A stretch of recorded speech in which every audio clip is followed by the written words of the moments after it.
Have you ever thought about the electricity that's literally inside your own head and whether it could connect to the world around us? Well, today we're diving into that exact idea, and you're going to see it has a pretty surprising connection to one of history's greatest inventors. So let's just start with the big one. The question that sounds like it's straight out of science fiction. Can you actually control a machine just by thinking? The thing is, the answer is getting closer and closer to yes every single day. And it's all thanks to something called a brain-computer interface. A brain-computer interface, or a BCI for short, is pretty much what it sounds like. It's a system that decodes the electrical signals zipping around in your brain and translates them into commands.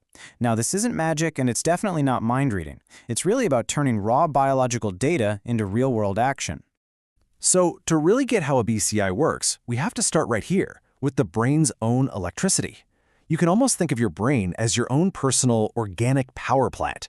Every single thought you have, every feeling, every little movement, it all fires off tiny electrical signals between your neurons. And you know, this isn't some brand new discovery. Way back in 1924, a scientist named Hans Berger was the first to actually record these signals. He proved that our brains have this constant electrical hum. He was basically the first person ever to listen in on the brain's own private conversation. What's really cool is that this electrical hum isn't just one boring sound. It actually operates on different frequencies, kind of like different radio channels. You've got these slow delta waves when you're in a deep sleep, and then slightly faster alpha waves when you're relaxed or meditating. Pretty much every mental state has its own unique electrical signature. But here's the catch. Trying to listen in on these super quiet brain channels runs into a huge problem. A massive, invisible obstacle you might call the grid's ghost. And that ghost, well, it has a name, 50 hertz.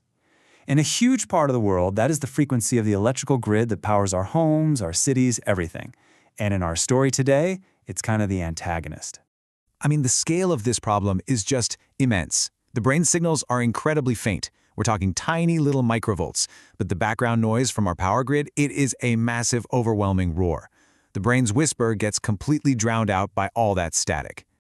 To put it really simply, for the scientists trying to do this work, reading brainwaves is like trying to hear a whisper in the middle of a super noisy fair. It's almost impossible.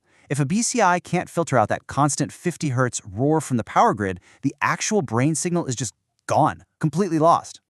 So where did this giant wall of noise even come from? Well, the answer, believe it or not, lies in the shadow of one of history's most celebrated geniuses, Nikola Tesla. You might remember hearing about the famous War of Currents. On one side, you had Thomas Edison, and he was pushing for direct current, or DC. And on the other, you had Nikola Tesla, who was the champion for alternating current, or AC, because it was a much more efficient way to send power over really long distances. In the end, as we all know, Tesla won. And here is the incredible twist. The global power grid, the one built on Tesla's triumphant AC system, the one that's standardized at 50 hertz, that is the very source of the electrical noise that creates the single biggest hurdle for neuroscientists today.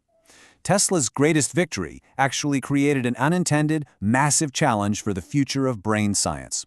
But you know, that 50 hertz problem, it isn't the only challenge we're facing. As we get better and better at decoding the brain, we run into a much deeper, more personal question. The question of neural privacy. Neural privacy is this fundamental idea that the information inside your head, your thoughts, your intentions, your emotions, it belongs to you and only you.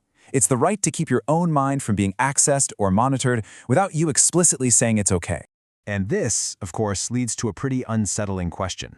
Right now, BCIs are focused on simple things like move my arm to the left. But if the technology gets sophisticated enough to read that, what's to stop it from one day interpreting our private thoughts, or our hidden feelings, or even our secret beliefs?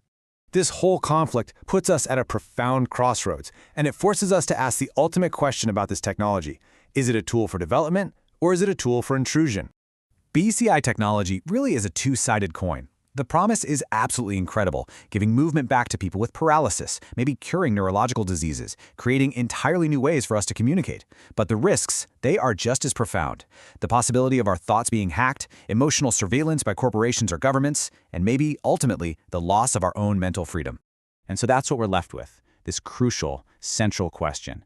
As we learn the language of the brain's electricity, how do we make sure we protect the sanctity of the mind itself? In our quest to decode the brain, how do we ensure we don't accidentally lose the very thing that makes us who we are?